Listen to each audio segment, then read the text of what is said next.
नमस्कार साथियों, स्वागत है मेरे YouTube चैनल गुरुकुल क्लासेस 9261 में। आज के इस सेशन में हम लोग प्रेपोजिशन पढ़ने वाले हैं और प्रेपोजिशन के अंदर आज मैं आपको 4 फिक्स्ड प्रेपोजिशन या जो जिनका प्रयोग एज ए फ्रेज होता है, मैं आपके सामने रखने वाला हूं। ठीक है ना, बहुत इंटरेस्टिंग ये वीडियो होने वाला है।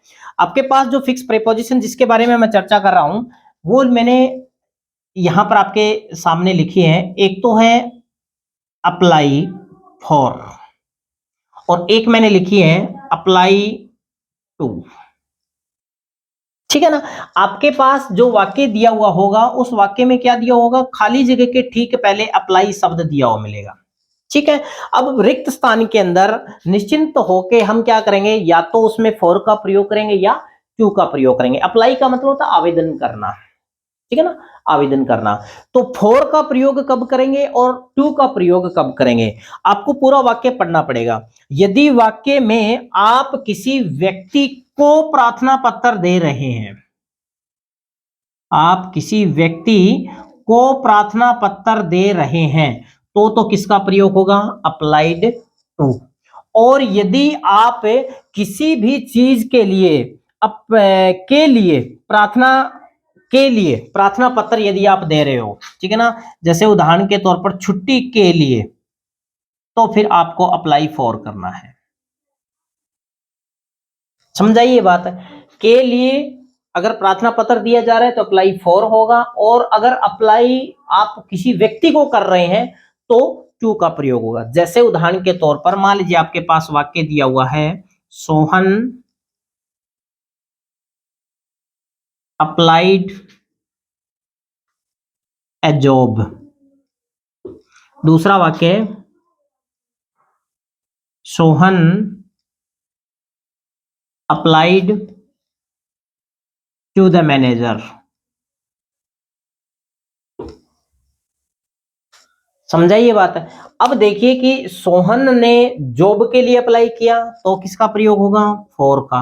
जॉब के लिए अप्लाई किया तो किसका प्रयोग हो जाएगा, फॉर का, क्योंकि के लिए के अर्थ में आपको फॉर लगाना है। और सोहन ने अप्लाई किया, एप्लीकेशन दी है, किसको दी है, मैनेजर को दी है, तो फिर यहां पर किसका प्रयोग होगा, टू का प्रयोग। अब यहां फॉर नहीं होगा कि Sohan applied for the manager के लिए सोहन ने अप्लाई किया, नो। आपको पोस्ट का नाम जब भी लिखना हो, ये आपने मैनेजर, चूंकि आपको पता है कि पोस्ट का नाम भी होता है और पद नाम भी होता है, ठीक है ना, लेकिन ये अगर अपने साथ में द आर्टिकल लेके आया है तो ये पद नाम है। क्या है ये, पद नाम है। और यदि सीधा मैनेजर दे रखा है तो फिर ये क्या है, किसी पोस्ट का नाम है। ठीक है ना, पोस्ट के लिए अप्लाई किया जाता है और पद को अप्लाई किया जाता है, ये ध्यान रखने वाली बात है। ठीक है ना, जैसे मान लीजिए मैंने अप्लाई किया है किसके लिए, हेडमास्टर के लिए। ठीक है ना, तो मैं क्या लिखूंगा, I applied for headmaster. I applied for headmaster, ये थोड़ा ध्यान रखना है, कॉमन सेंस काम में लेनी है। I applied for headmaster. ठीक है ना, मैंने हेडमास्टर के लिए अप्लाई किया है कि हेडमास्टर का पद खाली पड़ा है, उसके लिए मैंने अप्लाई किया है। और यदि मान लीजिए कि मैंने एप्लीकेशन दी है हेडमास्टर को, तो फिर क्या आ जाएगा, I applied to the headmaster. I applied to the headmaster. Clear, no problem. चलिए इसी तरह से अपने एक और मैं आपको ले आता हूं फिक्स फ्रेजेस, और बहुत ही इंटरेस्टिंग है, बहुत एग्जाम के अंदर इनके बारे में पूछा जाता है। एक तो है कंप्लेन टू, कंप्लेन टू, और एक है कंप्लेन फॉर। एक तो है कंप्लेन टू और एक है कंप्लेन, माफ कीजिए, फॉर नहीं, ऑफ, कंप्लेन ऑफ।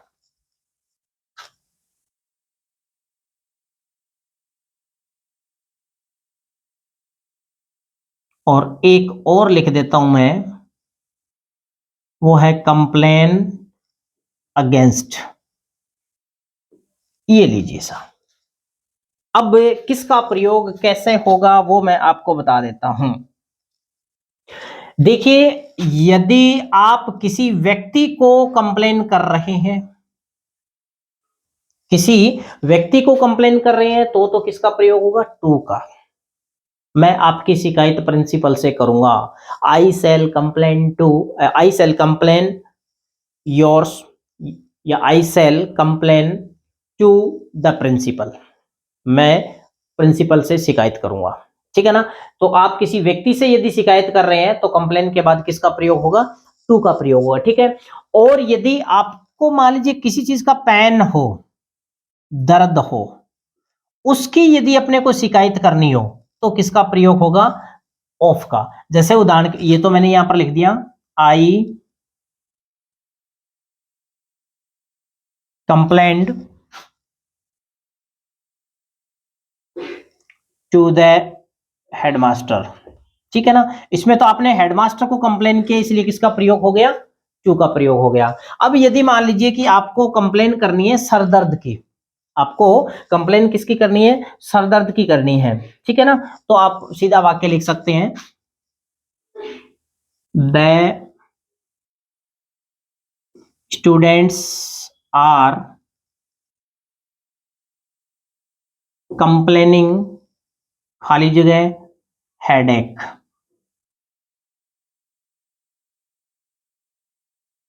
विद्यार्थी हेडेक की शिकायत कर रहे हैं, तो यहां पर कौन सा प्रीपोजिशन आ जाएगा, ऑफ आ जाएगा, ठीक है ना।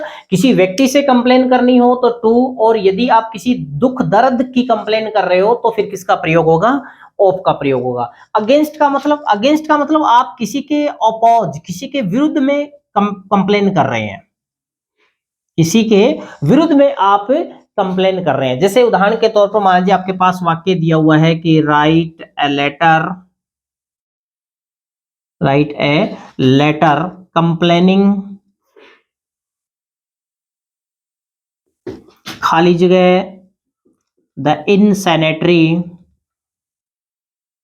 कंडीशन,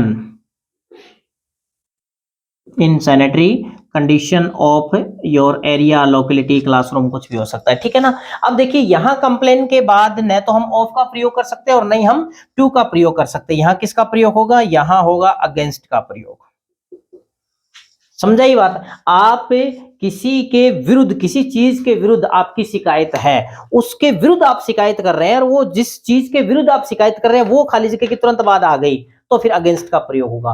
अगर यही कंप्लेनिंग, मान लीजिए कि आप ये कंप्लेनिंग एक खाली जगह और आ जाए, कंडीशन ऑफ योर एरिया, चलो मैं इस पूरा वाक्य लिख देता हूं यहां पर, कोई भी कमजोरी नहीं छोड़नी अपने को। Write a letter complaining against the insanitary condition, खाली जगह, क्लासरूम, खाली जगह, the principal, the principal, P capital है, ठीक है ना। चलिए अब देखिए कि आपने इस चीज के विरुद्ध तो कंप्लेंट करनी है, तो यहां पर किसका प्रयोग हो गया, अगेंस्ट का। इसके बाद क्लासरूम की, तो यहां आपको किसका प्रयोग करना पड़ेगा, ऑफ का। और आप कंप्लेंट कर किसको रहे हैं, कंप्लेंट कर किसको रहे हैं, प्रिंसिपल को कर रहे हैं। तो किसी व्यक्ति को कंप्लेंट करने हो तो फिर अपने को क्या करना पड़ेगा, क्यों, write a letter complaining against the insanitary condition of classroom to the principal. यहां पर किसका प्रयोग होगा, ये जो टू है वो कंप्लेन के साथ में जुड़ा हुआ है, ठीक है ना। Write a letter complaining to the principal against the insanitary condition of classroom, ऐसा भी इसको पढ़ा जा सकता है। तो जब किसी के अगेंस्ट शिकायत करनी हो, विरुद्ध शिकायत करनी हो, तो कंप्लेन के बाद अगेंस्ट आएगा। पेन की दर्द की यदि शिकायत करनी हो तो ऑफ का प्रयोग होगा, और किसी व्यक्ति से यदि आप शिकायत कर रहे हो तो फिर कंप्लेन टू का प्रयोग होगा, ठीक है ना। तो ये था कंप्लेन। और इससे पहले, कंप्लेन से पहले, जैसे मैंने आपको अप्लाई के लिए आपको बताया था, ठीक है ना। इसी तरह से मैं और किसी फिक्स प्रेपोजिशन या कोई फिक्स फ्रेज के साथ आपके सामने अगले वीडियो में फिर उपस्थित होऊंगा। तब तक के लिए नमस्कार। वीडियोस को देखते रहिएगा, चैनल को सब्सक्राइब कीजिए, लाइक कीजिए, लोगों तक शेयर कीजिए बातें। मिलेंगे अगले सेशन में, नमस्कार।